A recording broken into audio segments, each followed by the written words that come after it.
walang nakulong na big fish si Junior, aba.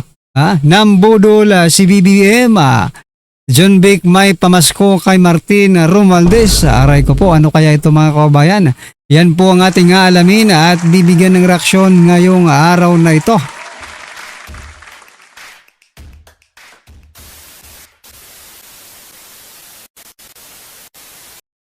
So yan mga kababayan, bago po natin simulan to, libre lang po ang mag-subscribe at mag-like ng video mga kababayan. Ayan, palike na po ng video ito. Maraming salamat. At eto na nga mga kababayan, nako, eto pong si Attorney Salvador Panelo mga kababayan, nagsalita na po. Ano po ang kanyang sabi? Nako po, eto mga kababayan, di ba nung mga nakaraang linggo, okay, buwan, nangako po ang presidente.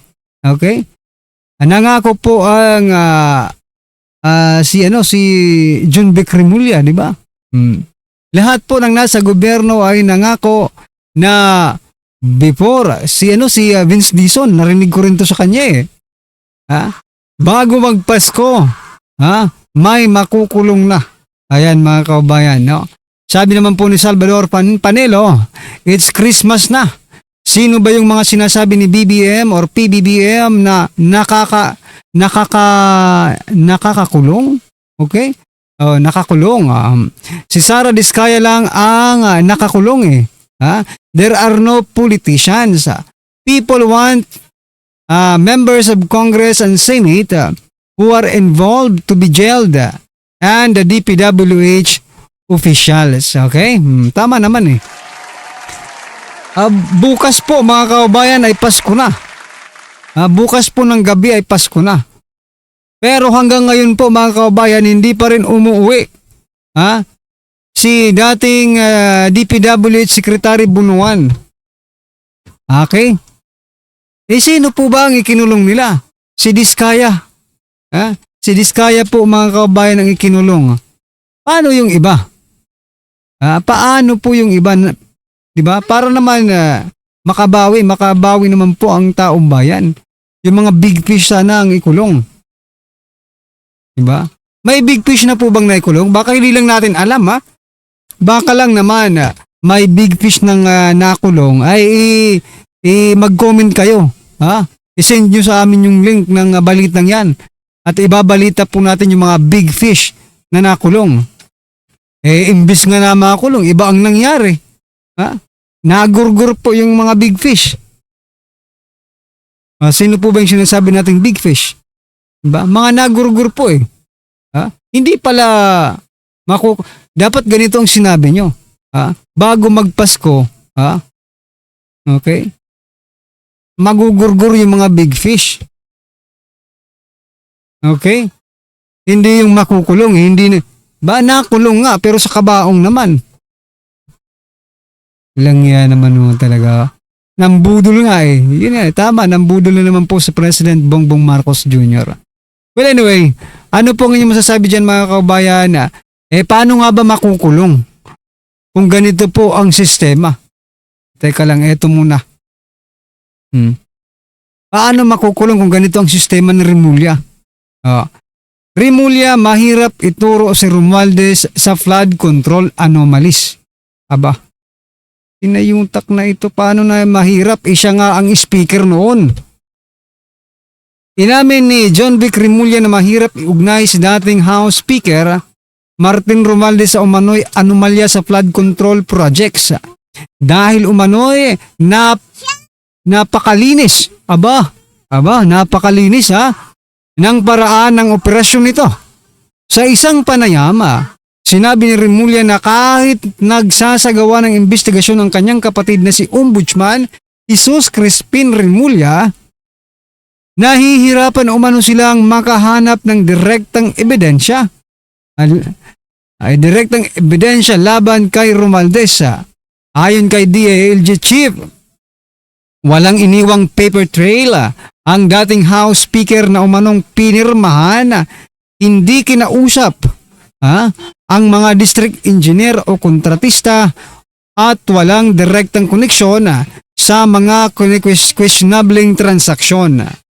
Teka lang, bingi ka ba? Ayun, nagtatanong lang po kung bingi ba itong si Remulla.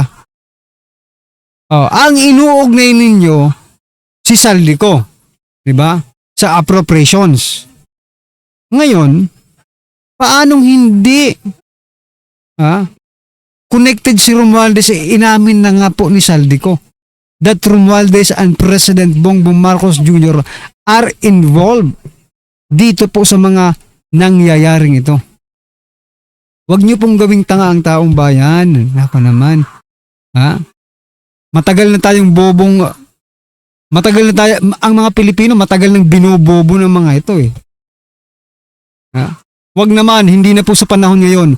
We are on digital era, no?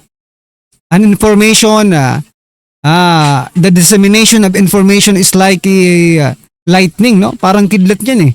Masing bilis ng kidlat ang pag-disseminate ng information ngayon. Mas mabilis pa sa inyo. Ayan binubobo ang taong bayan dito mga kaubayan. Ano po ang inyong masasabi dyan, mga karibin natin? Samantala mga kaubayan, ito po ang mga picture. Ano ba itong mga picture mo, PNR? Yan po kasi mga kaubayan, ito pong balita mula sa GMA News habang ini-scroll natin yung pictures, no? Basahin ko pong balita mula po sa GMA News. Sabi po dito mga kaubayan na i-turn over na ng DPWH ang computer files mula sa opisina ni dating Yusek Maria Catalina Cabral mula sa nakalipas na 10 taon ayon sa ahensya.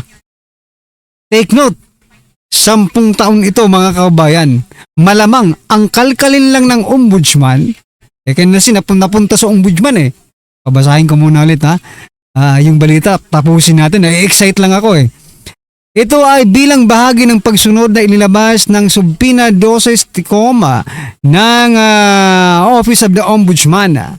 Siniguro ng DPWH na makikipagtulungan sila sa mga otoridad at iba pang kaukulang ahensya na nangangasiwa sa investigasyon. Yan balikan po natin yung 10 taon ito Sabi po dito, sa nakalipas na 10 taon. Diyos ko po, Ombudsman Remulla. Baka yung, di ba? Baka yung kay former President Duterte lang ang imbestigahan mo. Di ba? 10 taon. So meaning mga kaubayan, 3 years pa lang si PBBM no? So may natitira pa po kay President Duterte. Ibig sabihin nito mga kaubayan, talagang I don't know, pero nagdududa ko there's something wrong with this mga kaubayan. May something wrong naman na mangyayari dito. Uunahan na lang po natin at huhulaan po natin and we are going to speculate what's gonna happen mga kaubayan. Okay? Ang iniisip ko, gaya ng sinabi ko kanina, baka Duterte lang na naman ang imbestigahan dito ni Remulla. Ombudsman Sa ombudsman po binigay. Anyway, pag-usapan natin to pag nandyan na, no? Mababalitaan naman natin to, no? Baka nga sana mali ang hinala natin, no? Ano pong masasabi niyo diyan mga kabayan, i-comment niyo na lang at eto, pasadahan po natin ang video ito. Nako, kung sa Senado ay hindi na po sila makikialam sa investigasyon ng pagkamatay ni Undersecretary Catalina Cabral. Pero eto ang matindi. Palakpakan natin bago natin i-play. Though I am not really sure kung anong gagawin nila, pero ang Kamara, ang House of Representatives mga kabayan ay mag-iimbestiga. Mag-iimbestiga po ba sila dito sa pagkamatay ni Yusek Cabral? Kung mag-iimbestiga po sila ay sasaluduhan po natin as long as maging tapat lang sila sa kanilang pag-iimbestiga. Ito, pakinggan po natin ito mga kabayan at bigyan po natin ng reaksyon. Parang isang political thriller kung tawagin ng ilang mababatas ang sinapit ni dating DPWH Undersecretary Catalina Cabral. Hindi rin daw dapat maghugas kamay ang administrasyon dito. Ang detalye sa agenda report ni Joan Manalo. Nais ng paimbestigahan ng ilang kongresista ang totoong nangyari kay DPWH Undersecretary Maria Catalina Cabral. Sa isang press conference ngayong araw, nagsama-sama ang co-authors ng House Resolution na naguutos sa Infrastructure Committee na suriin ang pagkamatay ni Cabral. Kabilang dito sina Akbayan Representatives Chel Jokno, Percy Sendanya at Dada Ismula, ML Portales Representative Laila De Lima, Dinagat Islands Representative Kaka Bagao, Albay 1st District Representative Crisel Lagman, Kamanggagawa Portales Representative Eli San Fernando, Batangas 1st District Representative Leandro Leviste, at Caloocan 2nd District Representative Egay Erice. If this is not investigated thoroughly and independently, we send a dangerous message that in this country, those who know too much are disposable, and those who steal public funds are untouchable. Kagulat-gulat din daw ang biglaang pagkamatay ni Cabral ani Erice na tila tayo ay nasa isang palabas. Putulin ko lang salit mga kabayan ha. Speaking of kaduda-duda, no, may lumalabas po ngayon sa social media mga kabayan, no. Nung nasa taas pa po si Cabral, yung tsinelas niya po ay itim, no? Itim na, no, parang tsinelas na itim, no? Oh, nang nahulog na po, aba, nag-iba na po ang itsura ng ng tsinelas ng kinuha nila. What does it mean mga kabayan? Ha? Ano ba? Drama ba ito? Kasi magkaiba po yung tsinelas eh. Ano po bang ibig sabihin niyan mga karabin natin? Ha? Ako nagtatanong din ako kasi hindi rin natin alam kung anong nangyari dyan eh. No? Pero may lumalabas ngayon sa social media na magkaiba po yung tsinelas. Doon po sa nakaupo si Cabral, hindi naman siguro nagpalit ng tsinelas nung nahulog na. Hindi naman siguro nagpalit ng tsinelas bago siya madulas. Na sinasabi nilang nadulas, di ba? The death of a key figure in what many now recognize as one of the largest heist of the Philippine Treasury is shocking. It feels unreal, parang teleserye o Korean political thriller. Except this is real life, and the victims are the Filipino people. We are deeply concerned that this case, if mishandled, could lead to the silencing of other potential witnesses or whistleblowers. Kaya kasabay daw ng kanilang pagtutulak ng investigasyon ay ang pagsusuri kung maayos ba ang mga prosesong sinusunod ng DPWH at kung hindi ito naging tahanan ng pang-aabuso, korupsyon at maling paggamit ng kaba ng bayan. This inquiry is also a call to action to immediately secure testimonies, place witnesses under protection, and prevent any further loss of life or truth. Marami pong butas at hindi nagtutugma ang mga salaysay sa pagkamatay ni Yusek Cabral. Mula sa oras ng pangyayari, sa mga detalye ng insidente hanggang sa testimonya ng kanyang driver. Paglilinaw naman ni De Lima. So yan mga kabayan ha.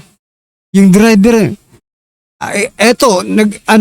nagdududa lang ako kasi nag-selfie pa po, di ba? Lahat naman po tayo nakakita po ng nag-selfie po yung driver niya. Ang inisip ko lang, bakit niya pagagawin yon? At biglang pumitik sa isip ko na baka for evidence purposes na talagang gusto niyang ipakita sa ating lahat, no? Obviously, gusto niyang ipakita sa ating lahat na Yusek Cabral is sitting doon po beside the creek, no? Oh. 'Di ba? Magdududa kayo eh. Bakit ka pa nagsi-selfie na ganon? Just to show us na talagang nandiyan ka si Yusek Cabral, 'di ba? Nandiyan si Yusek Cabral na buhay pa. 'Di ba? Nakakapagduda lang mga karibin natin. Well, anyway, ano po ang inyong opinion, reaction patungkol po sa video ito mga kaubayan? Comment nyo na lang. Maraming salamat po.